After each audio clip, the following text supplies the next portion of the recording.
if you want to sell like within the next, 3 to 6 months, now's the time to move on it, right? Like we know that the supply, your competition's going to go down in Q4. Most people don't want to sell during the holiday, so you get to capture all the buyers because pending sales don't change like the active inventory does, right? Like the buyer demand stays pretty stable, where supply is what goes up and down in the seasonal way.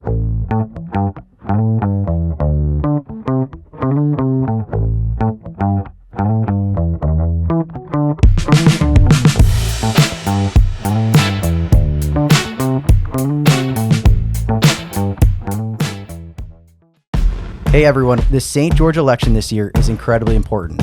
Go to votestg.com to see who's running and what they stand for, or visit us at our voter booth at Digby's Market, Red Rock Bicycles, or down in the park.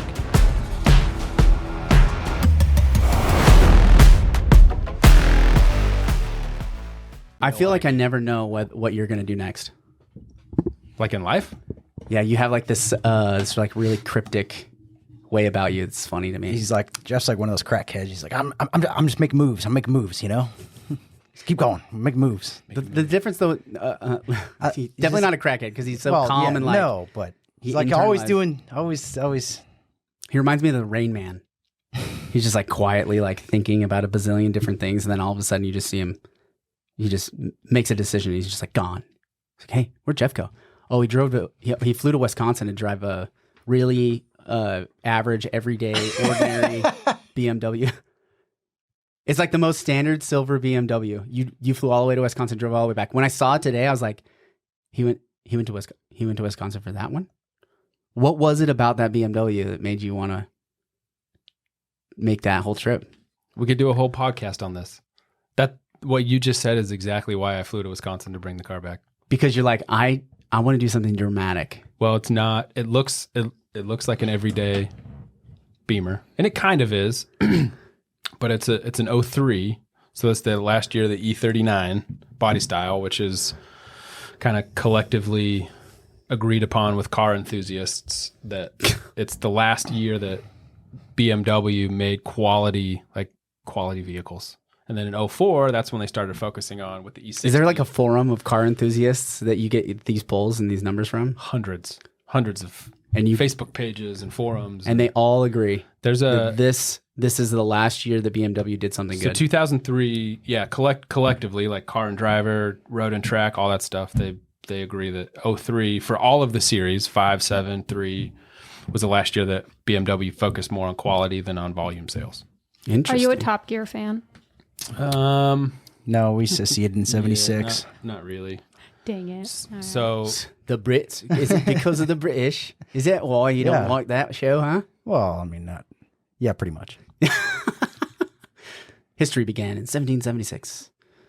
So so it's an 03. It's a true M Sport. So it's got all of the M components that the M5 does, except for the engine. I'm already done. I already don't even care. See, you don't get it. I don't. You're not a care. car guy. Jeff, just want to get in. Jeff drove to Wisconsin to buy a collector's piece 20 years before it becomes a collector's piece. That's good. That makes sense. It's exactly. That makes sense to me. Maybe. He may be early, but he's not wrong. Well, it was a $75,000 car in 2003, and I bought it for significantly cheaper than that. And in 5 years, it'll be worth the same that I paid for it. So, yeah, that is there's something to be said for that. Now I'll have issues with it, right? It'll have some weird quirks. It's already 20 years old, so if I keep it for 5 more years, it's going to be a 25-year-old. Looks like you need new tires. They're brand new tires. I was laughing with a client the other day about my old car. Jeff gave me shit for like 2 months about needing new tires, so I just felt like I wanted to throw that in there. And then you popped one because you needed new tires. That is incorrect, sir. Steve Kemp, I have issues with your driveway. It popped my tire. It had nothing to do with the wear of the tire. Oh, man. Okay, let's get into this thing, man. Let's get into this thing. If it was a new tire, it wouldn't have popped. Okay, let's. It's a new month, October. The real estate market, it's like flatlined, and in not like a negative. It's dead, but it's literally not going anywhere. It's tight. It's a tight market. Supply is low, demand is low, and we're just moving on this steady trajectory laterally. Markets move in one of three directions at all times. So Yes. Forwards? listen, no. Forwards, so you have Diagonal. So you have trending up. Market's trend. Okay. Market trend. And real estate ultimately is not any different than the stock market or anything else. Just stuff, longer term. stuff trends, right? Okay. It's illiquid. It's harder in some aspects, but the market trends up, the market trends down, or the market trends sideways. Okay. And I know everyone's saying, oh, that's really obvious. However, Yes, that's exactly what I was thinking. it cannot trend sideways for a lengthy amount of time. It has to go one direction or the other. I know, and we're basically So, running I at don't 12 think- months. I don't think real estate is really any different in that thesis that It's I wouldn't odd that expect it's to see 12 the months, market go. Yeah, but it's an illiquid market, right? So remember that things just take more time in real estate. it's You got to good zoom out. point. We're not looking at daily closes, daily Right. daily Going to the- volume on. You're not going to the this bank isn't- to withdraw your equity. Yeah, right. So it just takes a little bit more time for those trends to develop, including a trend to where the market's moving sideways. Yeah, I think that's a good point. So, I mean, the main numbers that we're always looking at, supply and demand. And so supply is new listings, but demand is pending, like listings that are pending, and then ultimately to like an actual closed. So just last month, in the month of September, we had 281 homes sold. And historically speaking, if you look back in the graphic that you're probably looking at right now is just like the last 4 years, roughly 4 years. I think we got 5 years on there. 5 years on there. It's kind of the lowest we've seen in September. It's the lowest we've seen in September is actual sold volume, which makes sense because of the interest rates and where we're at. But October is probably gonna be lower. November is gonna be lower, and then December is gonna be lower. And you can see that from if you go one more page, Mal. If you can see like this is like the up and down. So like the top one's the new listings, and then the second one, the blue one, is the pending listings. But that the new listings is so funny because like this is supply, and you can see the downswings are clearly Q4. Like the downswings, like the new listings, nothing hits the market between November and December every single year. It's always the lowest. And then it swings up in the spring and the summer, and then it falls back down again. So, and this has been the trend for 5 years, no matter what was going on, COVID or otherwise. It's almost the total number, right? It's like oddly, within a couple hundred homes, right? That it's changed really over the last 5 years, which I think is interesting because supply and demand, where they intersect is where prices are.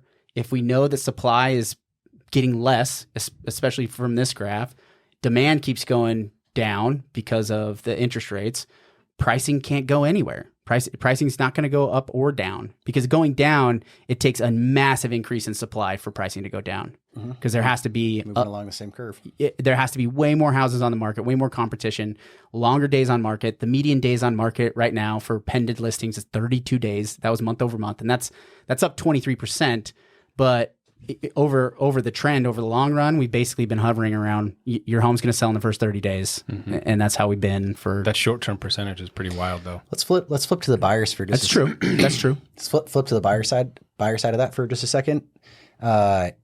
Like listing your home, right? Nothing really comes on the market, but what also happens is you could see it in the next little while here with different macroeconomic environments happening, a short-term relief in interest rates, which means you could find a nice buying opportunity potentially in the next couple months. Are you saying rates are going to come down?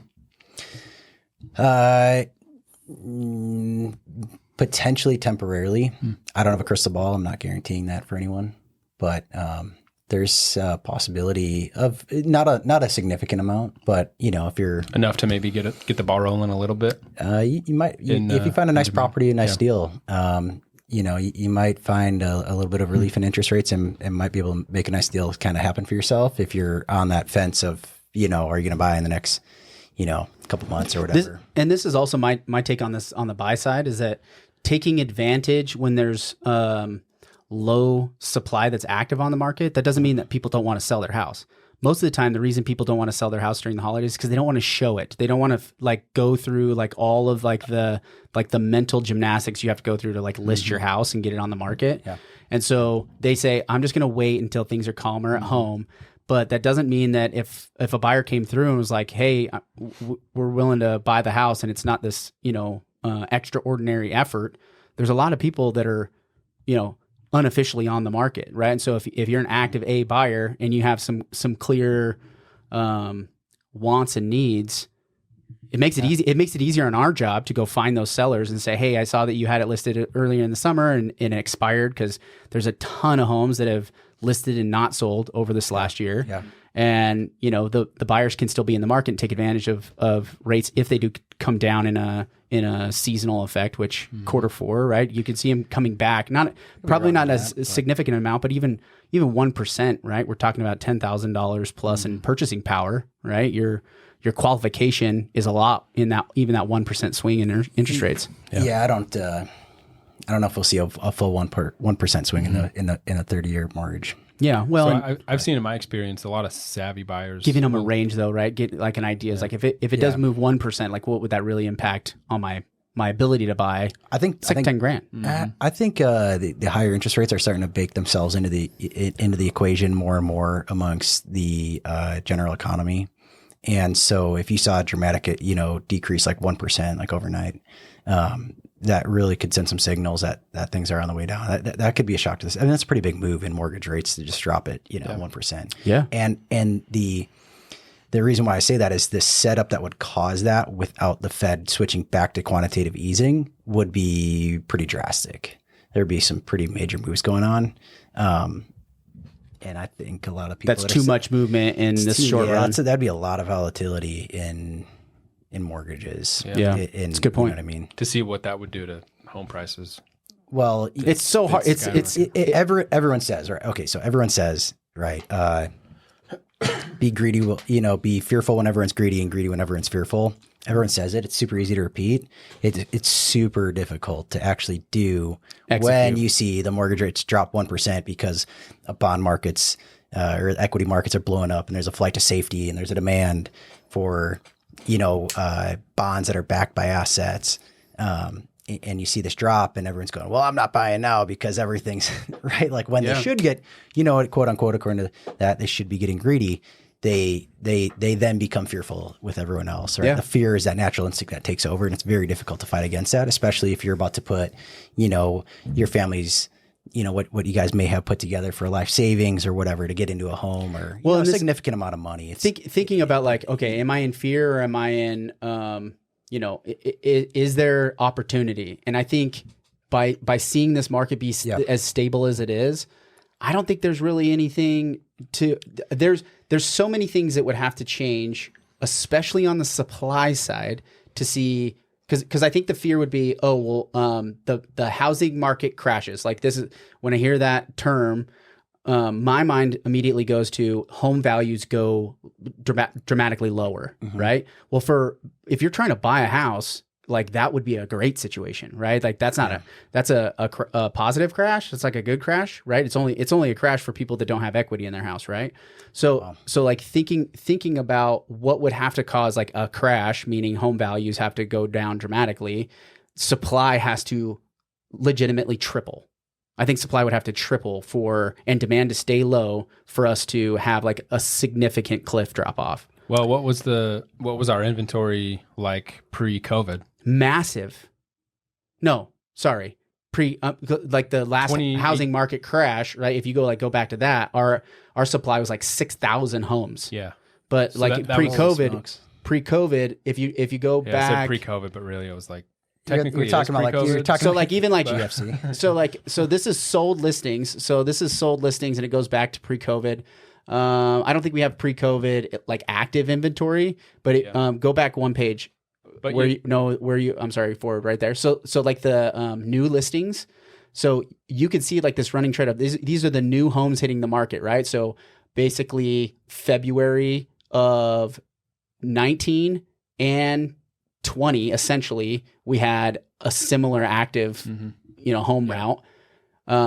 18, 19, and 20 is almost pretty similar as far as like the number of active listings we had. And I think if you look at the full active listings, like between 14 and 1,600 homes. Yeah. So the better question to ask then is the last And we're less than that. We're barely at 1,200, I think, right now. Right. So the last market crash, we had 6,000 homes on the market. Yeah. We'd have to probably more than triple our inventory to really make How many more homes do we have up. now on a total number, on an absolute basis? How many more homes do we have in the county than we did in 2008? Double? Probably. Probably 20,000. Go. Go Go to the next page real like quick. What's double the I'm number sorry, of homes, back. 50% increase. Back right there. Okay. So this is total dwellings. So I think we're gonna pace on new dwellings in 2023. Oh, I'm sorry, 2022. It says 1,983 homes is what we had year to date, and I think we finished the year at like 2,200 homes. We basically built between 1,900 and 2,500 homes per year for 9 years straight. So Coming out of the thing. So Right. it's like we didn't 30,000 build in homes. 09, 10, 11, 12, and 13. There were 5 years where we didn't build barely almost built anything. I'm just trying to put into context like what Yeah. it like is What the 6,000 ratio homes. So 6,000 homes on the market in 2009 is what would that be? What would the equivalent of that be today? Really, because it really wouldn't be like 6,000 homes on the market. Would it be like 4,500.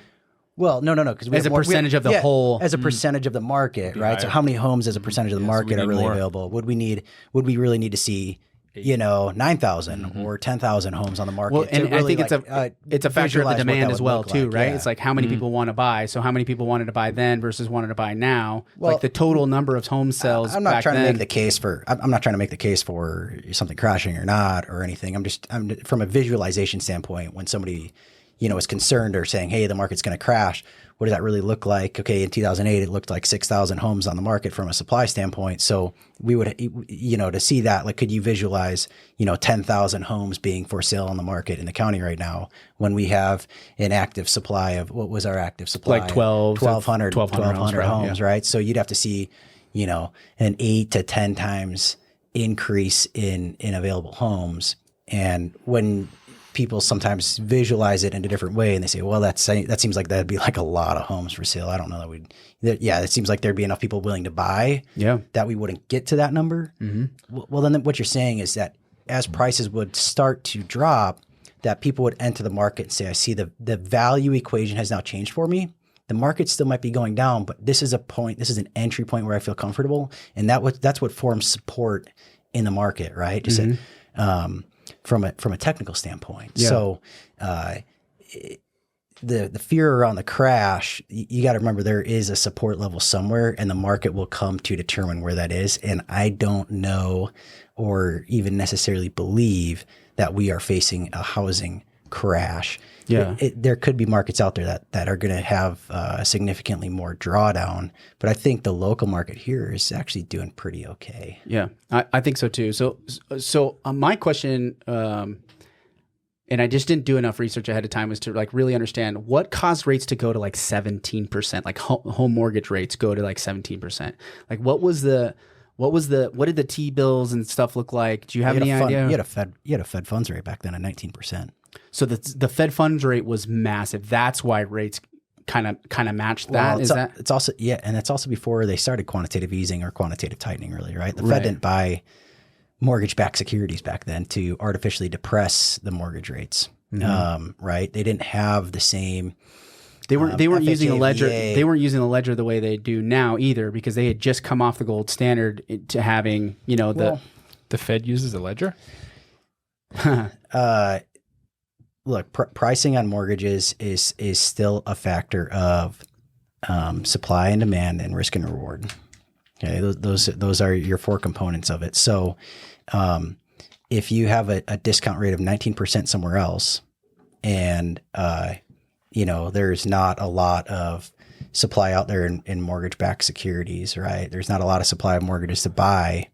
Why would I go and say like, oh well, I could get a 1 year T-bill or whatever for 19% return, but I'll borrow you money at 17% or at 7%, sorry, on your house for the longest time. So the market was just less manipulated. And what you're talking about though is because, when the banks the banks make this mortgage, they make this loan, they agree to a buyer to move into a house, they immediately sell that loan. Like they're not holding on to it, right? They're not going to realize the long term. They do now, but that wasn't always the case before the mortgage-backed securities, right? But now, because of the conforming loans with Fannie and Freddie, it's very uncommon that a bank will fund and service and hold the loan throughout its, until it matures. So sometimes there's banks that will fund a loan and then service the loan. But what they do is after that loan is funded, the mortgage itself really is getting like cracked in half. So you have the servicing side of it, the servicing component, and that's where people say, oh, so-and-so holds my mortgage, right? Like Flagstar has my mortgage, or, Guild Mortgage has my mortgage, or whatever, right? But the actual, the note, the debt note, right? That goes and gets wrapped up and sold typically into some kind of securitized. And that's what you're talking about is like if I can get a T-bill at this percentage, the likelihood that I'm going to purchase that note, is that what you're saying? Is that's the supply and demand number that causes rates to go up and down? Yeah, just in general, right? So if less people want mortgages, and more people are trying to sell mortgages, right? All these banks are trying to push it into the system, and no one wants to buy them. Then what happens is the price on the bond itself has to go down, which increases the yield.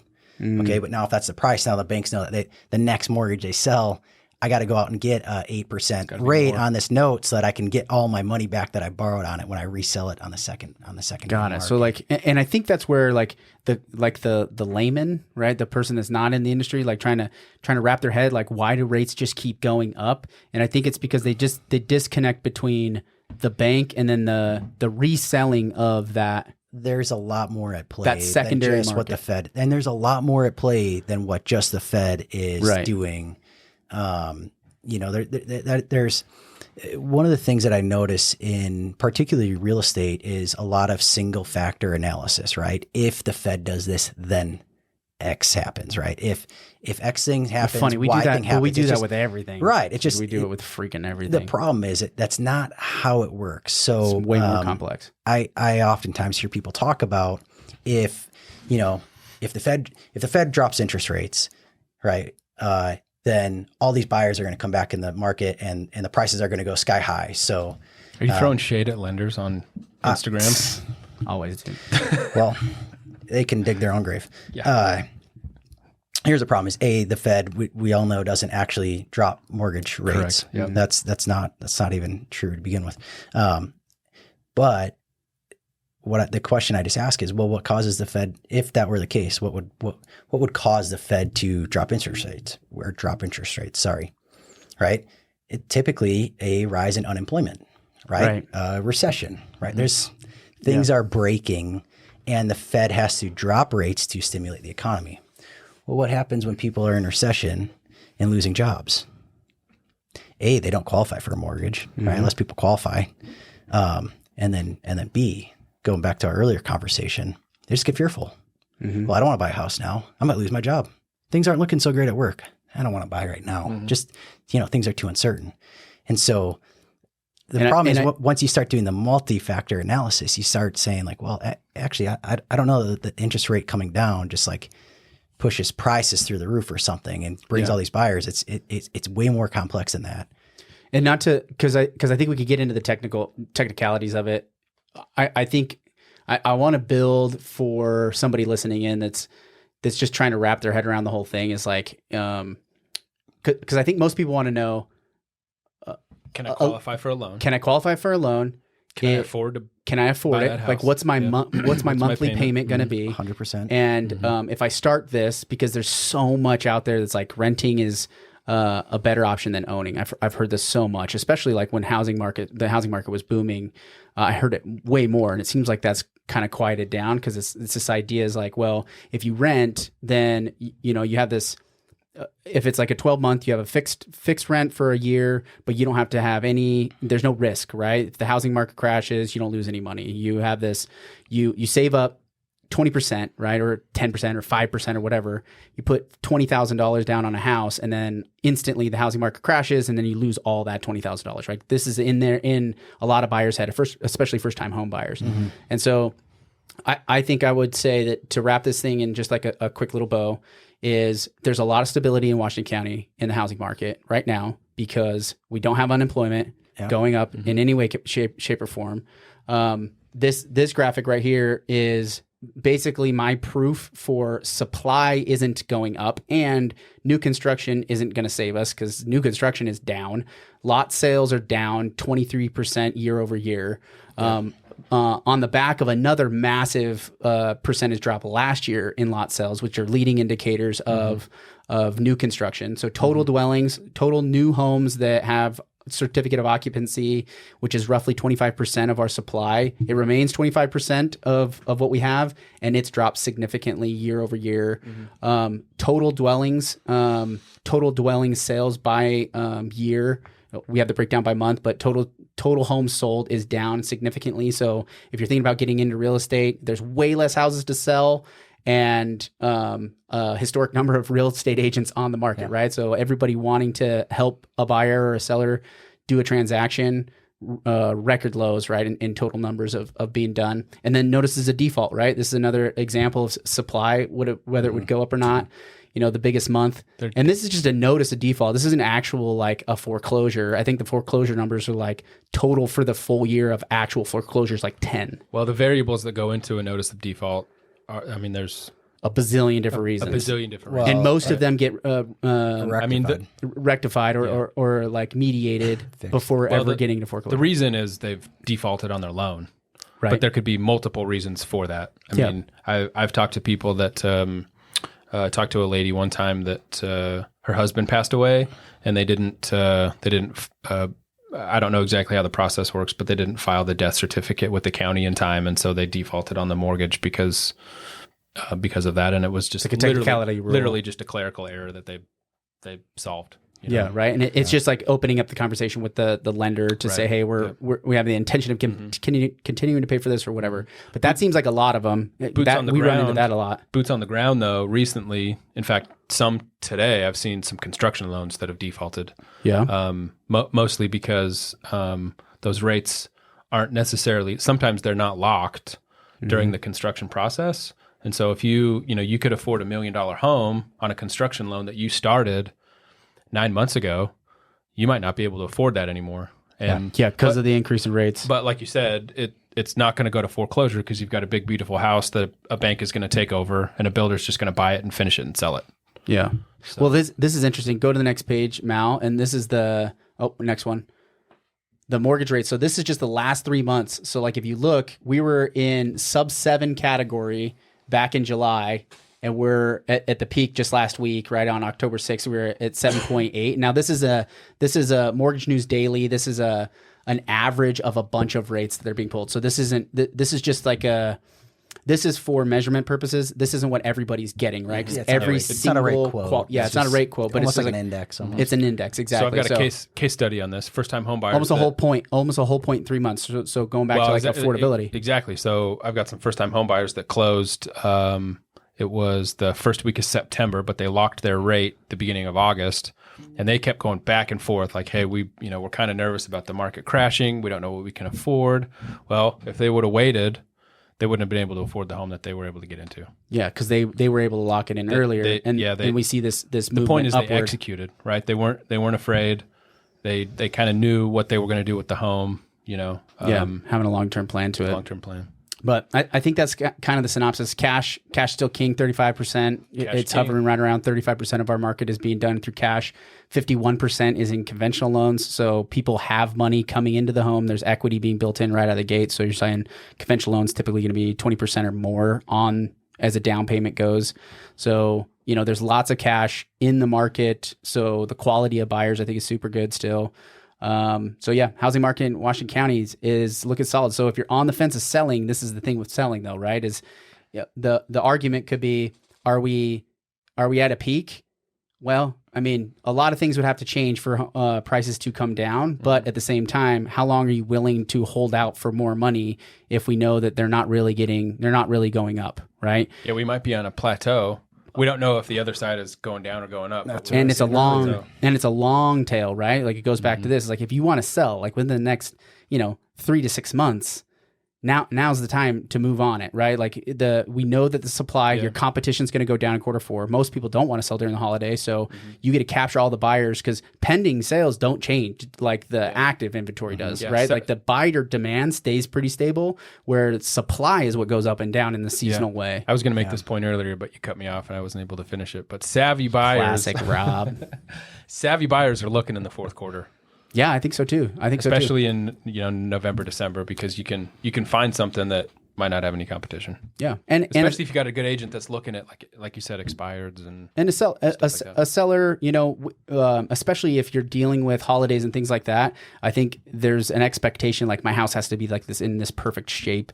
I can't do Christmas decorations. I don't necessarily think that keeps people from buying a house is just like with Christmas decorations. However, if you clutter your house and you got trains and your little like miniature, what are those like miniature villages and stuff like that? You probably nativities, Rob. Well, I think Nativities too, called. I think you could do a nativity. People stress out about Christmas too, right? Spending money on Christmas, and when you're selling a home, some people they'll replace the carpet and they'll paint and they'll spend some money on window washing and cleaning, and so it's just extra stuff to think about during the holidays, and it's just more of a pain than anything else.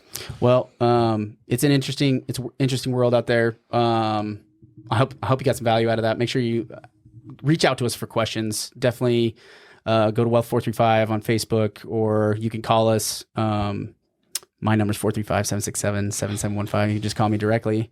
Obviously, as a team, we can help you out and kind of navigate this market. And most of our buyers are looking like, hey, I got a 12-month plan. They're like, hey, we're thinking about buying in a year. It's good to get us involved in the early stages of it so that we can, prepare the table, so to speak. Get us looking for stuff that you're interested in and bring us in the game earlier is better for us. But let's do a quick transition. There's a bunch going on in Southern Utah. October is crazy town. People from all over the world. World Senior Games is this month. We had, was it Trail Hero? Is that how you call it? Trail Hero.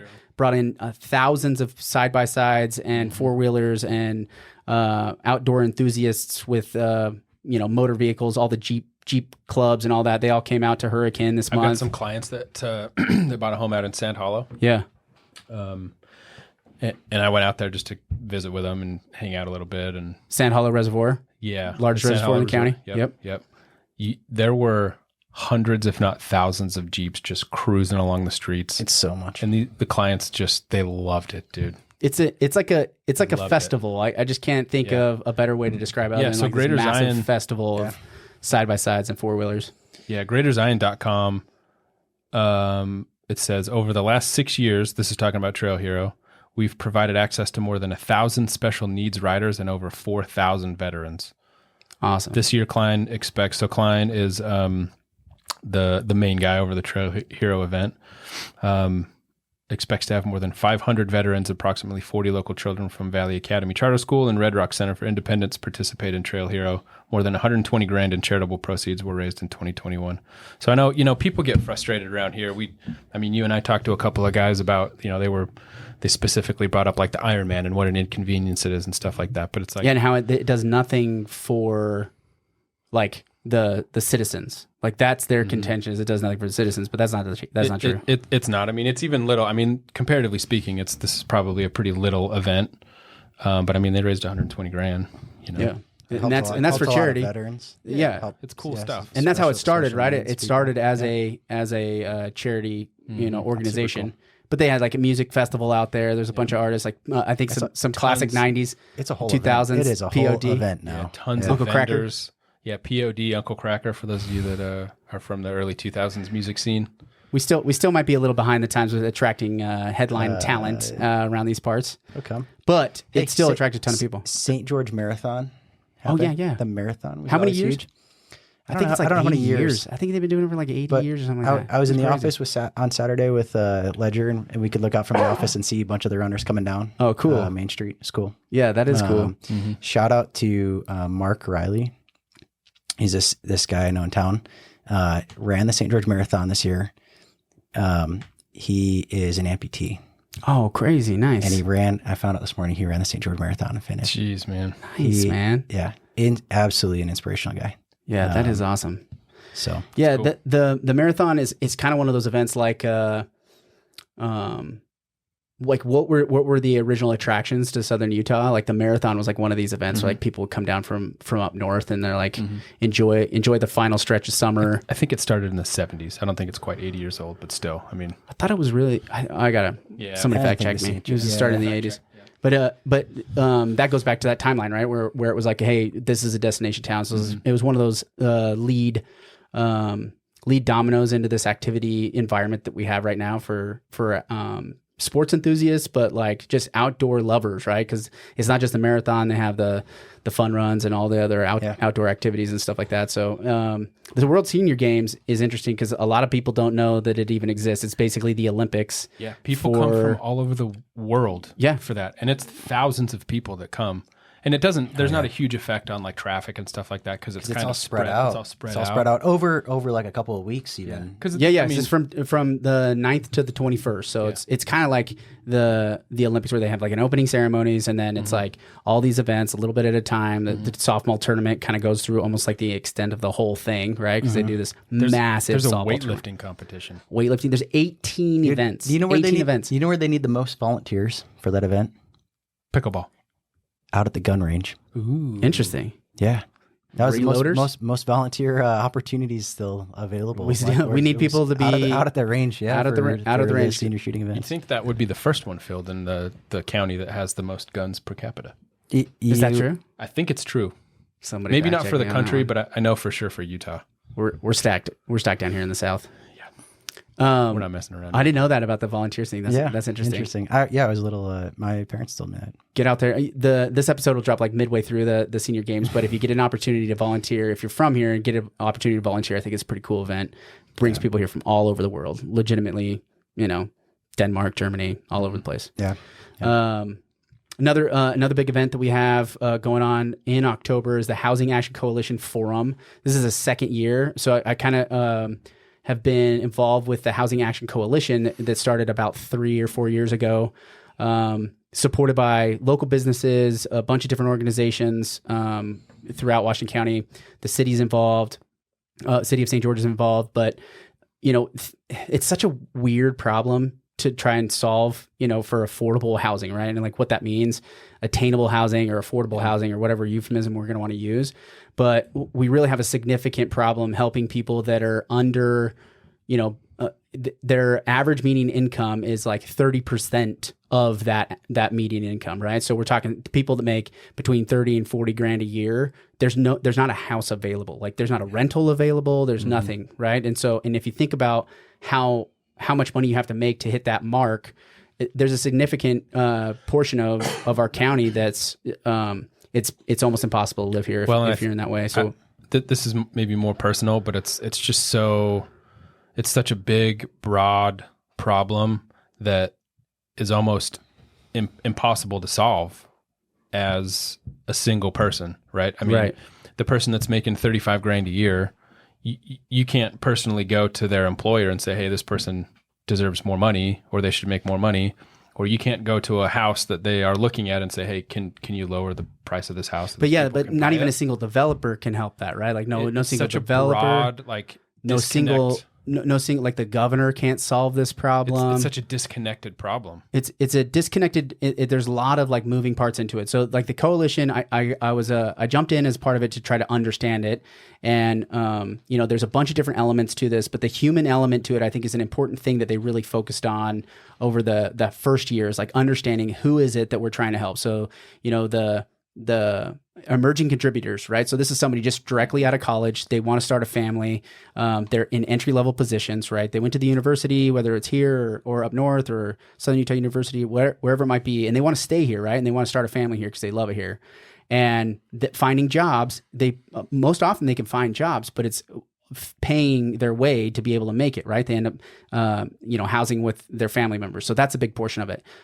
Senior citizens, right? So like this is basically, there's a fixed income portion of the market. And I think this is about 10% of the needed communities is over 55 that is on a fixed income or disability where they legitimately can't make any more money if they wanted to.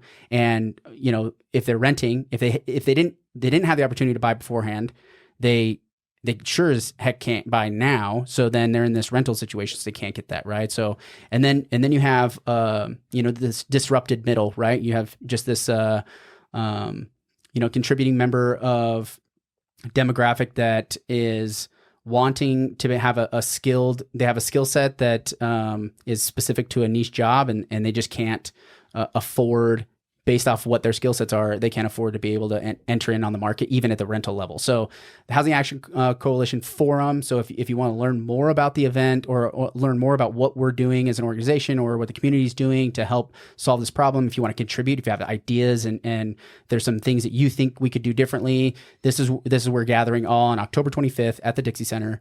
It's from 8:30 until about 12 or 1 o'clock in the afternoon. We have a bunch of different events. There's going to be booths. There'll be a panel with city officials, developers. The Southern Utah Home Builders Association is there, kind of representing all of these groups, right? All of these actors, these players in this really complex puzzle, so that we could kind of come together, try to find solutions, and recognize that even though we might not necessarily have the worst problem in the county or in the country for affordable housing, we definitely have a really tough challenge on our head moving forward. But making progress on that is important to me and important to, I think, a lot of the community. So October 25th, 8:30 at the Dixie Center. Swing by, check it out. It's a free event. Learn more about it. Contribute to the conversation and see what we can do to fix it up.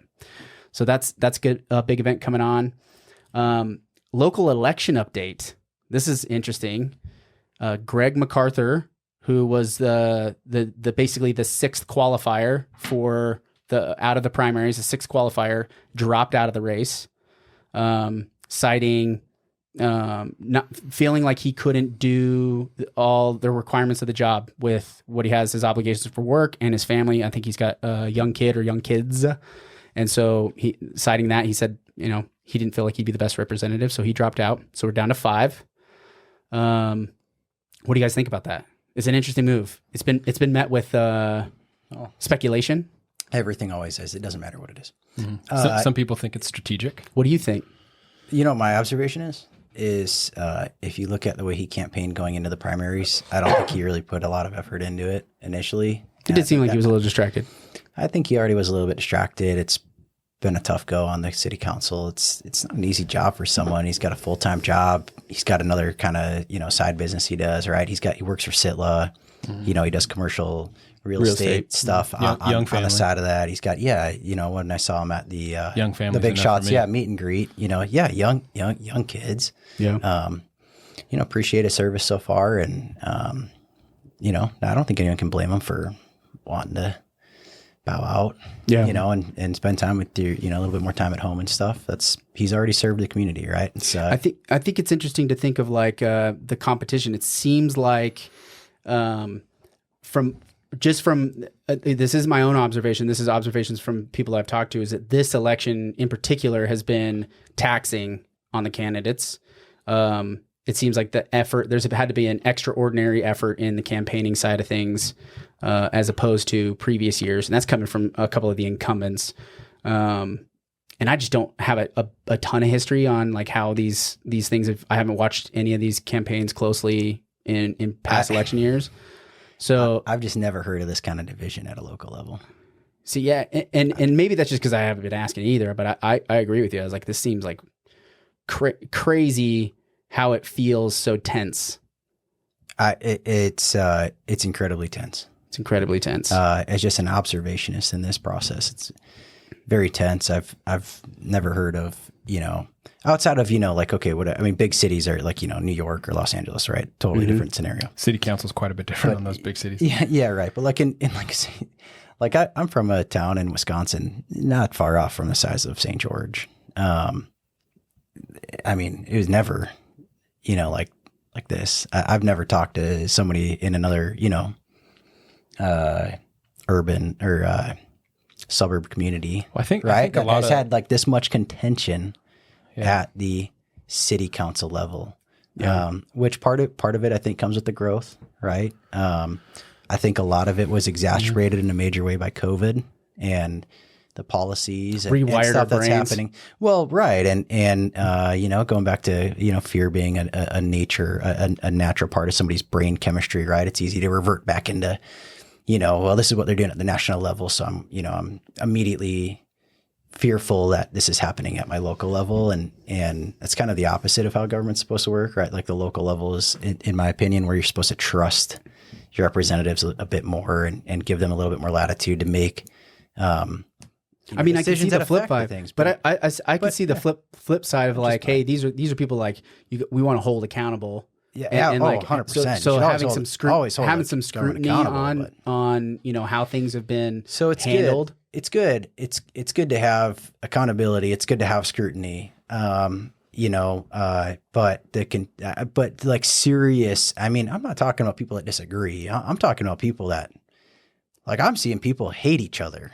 Yeah, there's a lot of. Yeah. It seems like there's a lot of anger built into this whole It's not good thing. for a community, and you talked with Kent Perkins. Yeah, Kent Perkins. Yeah, in his episode, right? There's like the difference between a peacekeeper and a peacemaker. yeah. We talked Right. about that. Yeah, And I think we kind of don't really necessarily. It seems like we don't have either right now in the community sometimes. And then maybe sometimes people are being peacekeepers, or we but have there's not a lot of people being peacemakers. Yeah, we have peacekeepers and then a rabble. We have like a rabble of let's drum up we want to drum up the extremes of all of the angles, right? Like, hey, I want to make sure that this corner of the belief system is for sure verbalized, so everybody can tell, like, hey, I believe this extreme, both on the left and the right, like whatever the topic is, we end up hearing the extremes of everything. Yeah. Like camping. Yeah. So like, just get right into it. just get right into it. So I think it's an example of what we're seeing with. So if you don't know, real quick, I'll give them background. I think it was last week. So if you're listening to this, like 2 weeks ago, there was a ordinance change at City Council on them saying they put you cannot camp on your own property. Is that right? Is that a simplification of it? Sort of, yeah. It's a simplification, but really the purpose of it is. So one of there was an example given. Some people had been storing some stuff and trying to like set tents in that new tunnel under Bluff Street. Okay. So just around the corner from that, there's some private property. And so the police kicked the people out of the tunnel and they just moved on to some private property right around the corner. And so the ordinance is supposed to give a little bit more teeth and clarity to police officers to be able to do their job. And in the details of this, it was stated that you can't, on your own private property, you can't even camp on your own. So yes. And I think there's a real issue with vague language from any sort of government entity. However, it was a lot of that divisiveness is, I think, being misstated because it was already illegal to camp on your front yard or on your own property. However, you got to look at the definition from the city of what camping is, right? Yeah. So what is the definition of camping from the so city? according to the city, it's someone setting up a camp. So you pitch a tent, you have a fire pit, you have chairs set up, you've got a whole thing. You're living there. You've made it like a residence essentially. So what it's turned into is, hey, St. George City's coming after you if you're going to go stay in a tent in your backyard with your kids. And that's just not true. Or if you have your grandparents or your parents come down and stay with you in a motorhome on the side of your house, the cops are going to come and arrest you and bring you to jail. It's just not the case. And because that's not camping. Right. It's just not camping. So my point is. But if somebody's staying in a camper, literally called a camper. On your street. On the side of the house. Colloquially, it's called a camper, but sure, like, right. But I guess my point being, also a RV. But has this crime. So this legislation has given teeth to the police that if a officer felt so inclined that they could go make that arrest or cite of. I mean, yeah, you're not going. I don't think anyone's getting hauled to jail over this, regardless of who they are. Yeah, what the you get situation cited. But you get cited. Shut it down, right? Yeah. Okay. So So there's a group of people, right? So Michelle Tanner was very open and vocal about her opposing this Yeah, it because was 4-1 was the vote. She voted against it. opposed it, She from what I read on her social media, she was saying that she doesn't believe that government should dictate what you do on your own property, right? That's taking away your constitutional rights, Which it does all the time. which government does all the time. And if you want to get I don't technical- disagree. But I don't disagree with her Right. broad statement on that. Correct. I don't either. And so we're clarifying that she's got a valid point there. I think so, for sure. But why didn't the city council though? Right. So in my ignorance, I'm going to ask the question: why didn't the city council just craft a more specific, targeted legislation that is acceptable to kind of all parties? Well, and to Michelle's credit, she brought that up during the city council meeting. But I think the point from the assistant city attorney was, well, we need to start somewhere, and I guess this is where they started. So, but to bring it back a little bit too, we've also got to consider zoning too, right? I mean, if you own a residential lot, it's not zoned for multifamily, right? So, if you've got a tent in the backyard and another family is living in there, or somebody else is living in there, that's already a criminal penalty because so I it's think, not zoned correctly. I think And there's if a you've couple got- of things different, right? Where we start stacking layers of ordinances onto each other that are redundant in a lot of ways. So Sure. I can see it from that perspective as saying, hey, Sure, right. What's the purpose of adding this language in or that But language part of the in? election process too is when we start seeing that division and bringing that into an election. Like, hey, look, St. George City doesn't want you staying in your backyard with your kids at night. It's just not true. Yeah, It's just not true. And to have your grandparents come and stay in your motorhome that's parked on the side. I don't think she's off base though on saying, if that's not the intent of how it's to be enforced, then write it up different, right? Like don't say we're gonna write it so that we could enforce whatever we want, but we're just gonna promise that's not what we intend to do. Yeah, I think she's got like a real concern, right? And having been in the military where they control like every aspect of your life, and it to where they can say, yeah, look, we own you, we control everything about you, but we're not going to necessarily do that. But as soon as they change their mind, they can, right? I've lived through that, right? And so I appreciate what Michelle has to say about that. For sure. My concern though is why, in looking at the city council and why this election matters and everything, why didn't this, looking from the outside in, why didn't all 5 members just come to an agreement on how do you sharpen up, right? Like, so if she opposed the bill so adamantly on that premise, why didn't she just work with them to say, could you change this language or make it more specific or make these tweaks to it? Yeah, I think so it's a good that question. it would be acceptable.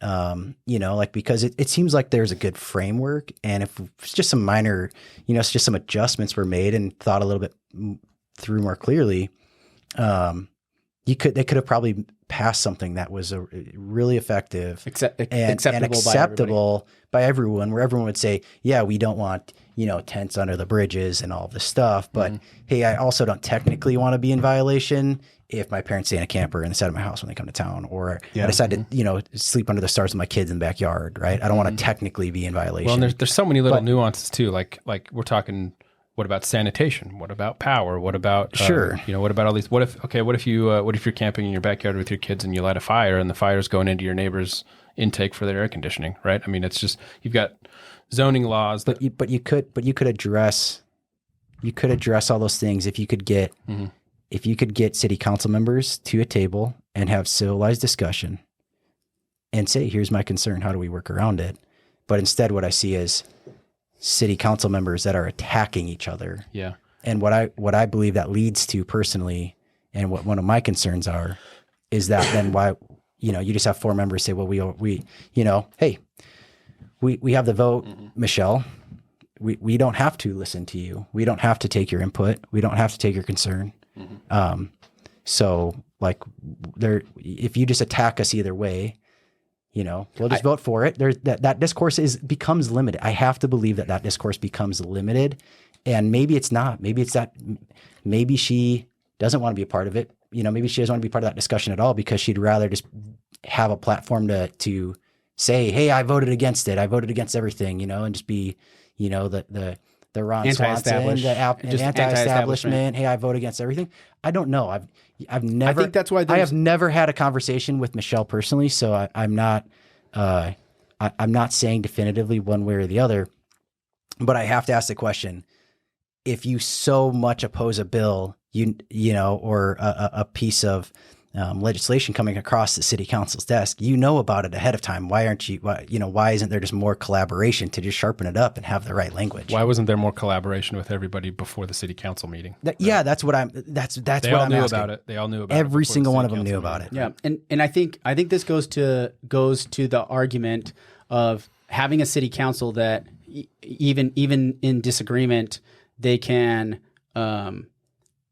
get things accomplished, right? And I think this is a challenge that I think a lot of frustration comes from the business community and a lot of the community in general is saying it doesn't feel like we have a cohesive vision and progress moving forward, and we end up getting mired down in these types of disagreements where there can't be a collective agreement. It's like, hey, what's the type of environment that we want to live in, and then how do we drive that forward? I think there's some leadership in here that's getting there's a leadership breakdown as we have a bunch of individuals instead of saying, hey, this is a representation of the community, and the community has collective understanding and clarity of vision of saying, hey, what do we want our community to look like?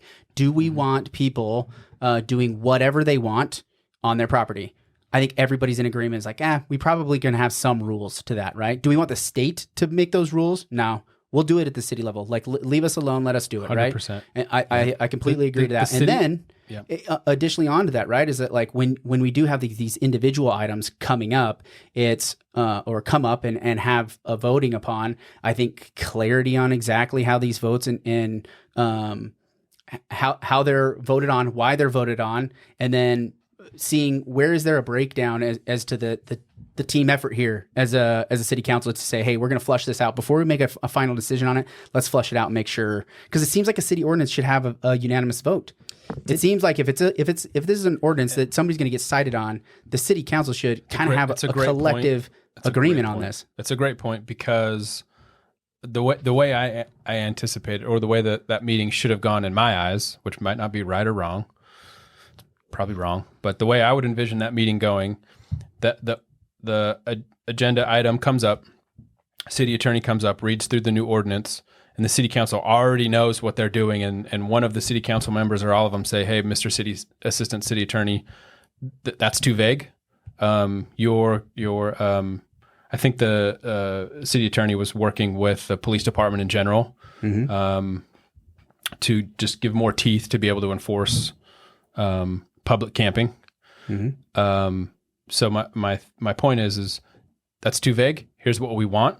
Go back and write it. Bring it back next month, and we'll vote yes on it, or something like that. Yeah, I think there's some tabling options that might not have been used on this one, and I think ultimately it goes back to this: is we have a election comes up, you're going to have a voting majority swing changeover, possibly, right, where you have 3 seats opened up. It seems like there's 2 clear camps, right? There's the for sure. Michelle Tanner has established herself as anti-establishment. I think she is. It's clear. I think from her own, not to speak for her, but the 2 candidates, Brad Bennett and Paula Smith, are in alignment with exactly how she thinks things should be ran.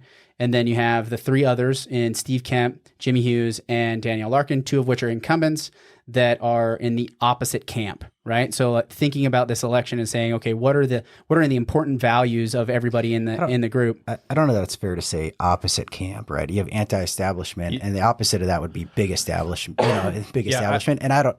I think she would argue, when you look at like the fundraising, that it is there's the establishment. She can argue it, but that doesn't mean it's true. And I don't think. Well, if you look at the topics, I don't know. I don't know Jimmy. I don't know Jimmy that well. An establishment of Parks and Trails. Both Paula and Brad have stated fairly directly that they're opposed to the GEO bond, an established, quality of value that the cities had.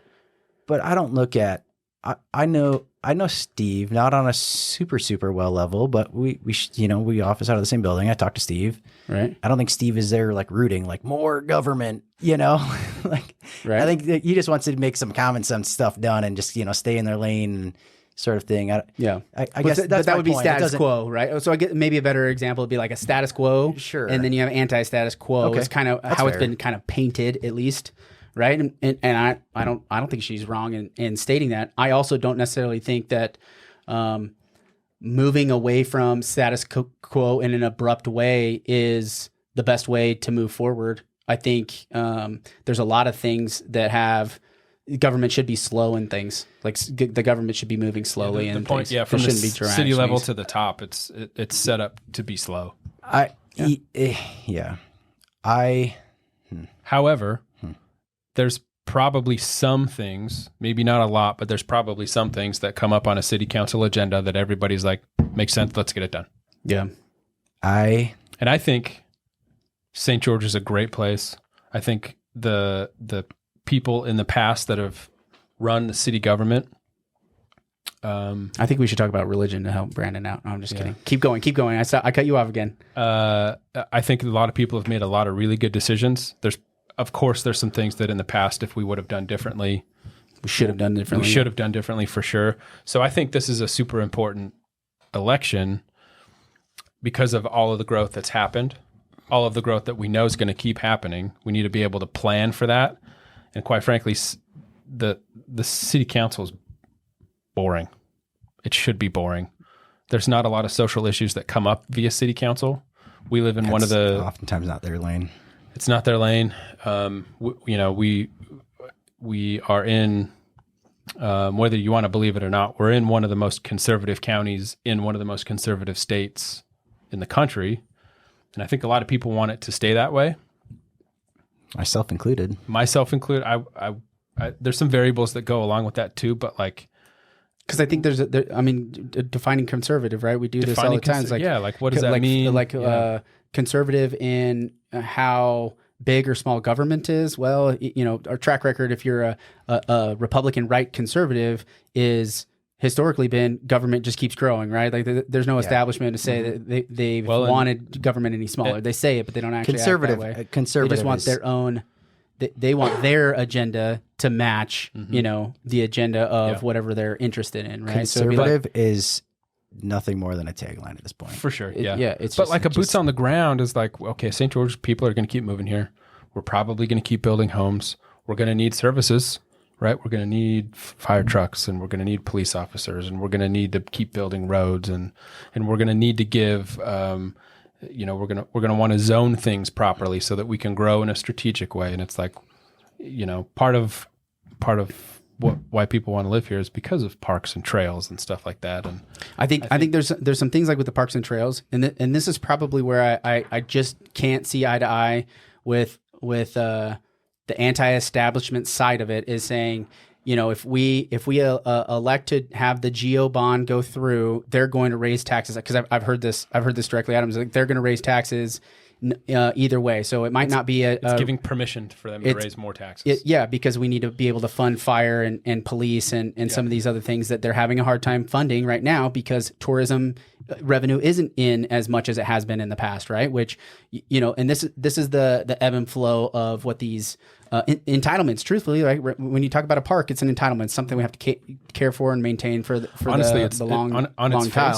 It's a collective. But these things also bring in revenue that keep our tax rate down. I think the study was done is that with all the different stuff that we have that brought into the community through tourism and through vacations, and that our tax bills it brings in about $1,200 per resident in tax, basically relief, right? Is it that bill isn't foot to us because of TRT funding? Or in other words, if if we take away some of that. Those attractions, right? So if $1,200 per citizen, so if we take away, if we drop property taxes by $200, we're going to have to make that up somewhere. And on the flip side, if we take away some of the parks and rec and stuff like that, that dollar amount's going to go down, and our taxes are going to go up. Yeah, no matter to what, keep it even. Taxes, and this is a hard thing. Right. Is that the system correct me if I'm wrong, the system's set up for inflation, right? From the economy as a whole. Rabbit hole. It's very Keynesian of you to say. That's even down to we don't even own our property anyway. The taxes are going to have to go up. Like, when was the last time taxes went down? Anybody tell me that? 2016 Tax Cuts and Jobs Act, but Hey, wait a minute. My tax bill went Part down of the overall general tax, there was some taxes that were less, right? sure. For a certain segment, but as a macro, like if you were just to say, what is the average bill? What is the average tax bill of the average citizen? No, Trump, dude, the Tax Cuts and Jobs Act helped a ton of people actually lower their effective tax rate. Their effective tax rate across the board. So since taxes, then, I'm telling you, taxes did go down. We're in a pretty favorable tax environment. However, we are now? No, that's set to sunset in 2026. Set to sunset. 2026. So, I stand corrected. 10-year bill. We have the ability to lower taxes. Congress can choose to renew it or not. I would say the city tax has never gone down. City tax. Go to county records and probably look at type my address in. My taxes from 2022 to 2023 went down $150 on the county side. On the county side, total county side. Boom, roasted. So there you go. I'm wrong. So if the taxes went down, is the assumption that I probably paid more in sales tax or to register my car. Or this whatever. Is where I'm. The effectiveness is. It seems like.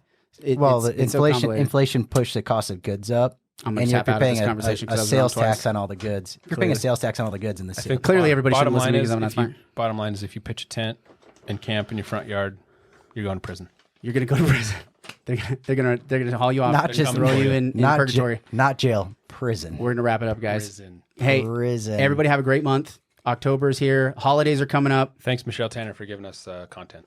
I appreciate Michelle Tanner's perspective. I really do. You know what? I appreciate her perspective.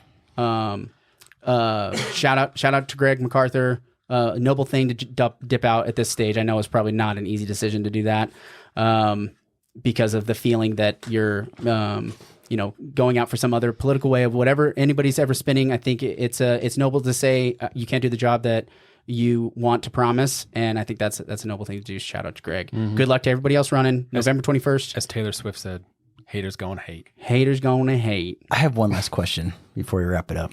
Something is on my chest. I gotta know. And this is Michelle, if you're listening. Oh, good. She's not, but she's welcome to call and give me her answer. I'd love to hear it. From that subset and from what she's supporting, I've seen her support in the past. That you have an obligation, according to what I believe she's posted, a God-given obligation to vote for the best candidate on the ticket, right? And that was when people were asking her about, voting for which Republican, they said that, should they vote Libertarian? They said, vote for the best candidate on the ticket, which I don't know that I agree with, but or disagree with. But that's the stance I've seen her take. And then we're now seeing her take a stance. And this could be, that you should just vote for the two candidates that she's endorsing. You shouldn't vote for a third candidate on the I can answer primary because I asked her directly. Okay, she's voting for only two. She's not directing anybody else to only vote for two. Okay, that was just from her. I don't know. That's a great answer. I think, but if you have a God-given responsibility to vote for the best people on the ticket, and you have three options, like you have three votes to cast, do you not have the same obligation to cast the third vote? I don't know. I think that for sure. I wouldn't want to speak for her on that one. We talked a little bit about it. I'm not trying to speak for her. Yeah. I'm trying to wrap my head around this whole thing. I've never had a conversation with Michelle. I think we should work. I think we should work times on Facebook. Work on educating ourselves and getting real comfortable with knowing who it is and why they voted for certain things and why they won't vote for certain things, and flush it out. Education is the key to it, and let the cards fall where they are. That's why we're in a democracy. So the votes count. You can go read the city code. You can go read the city code. You can engage in all this stuff too. Everything's public. There's so much communication. Mm-hmm. Another month down. November's around the corner. Everybody, thanks for tuning in. This is sign off. This is a great episode. We talked about all kinds of stuff. We started with real estate. If you want to skip through that, we talked about local election in the end.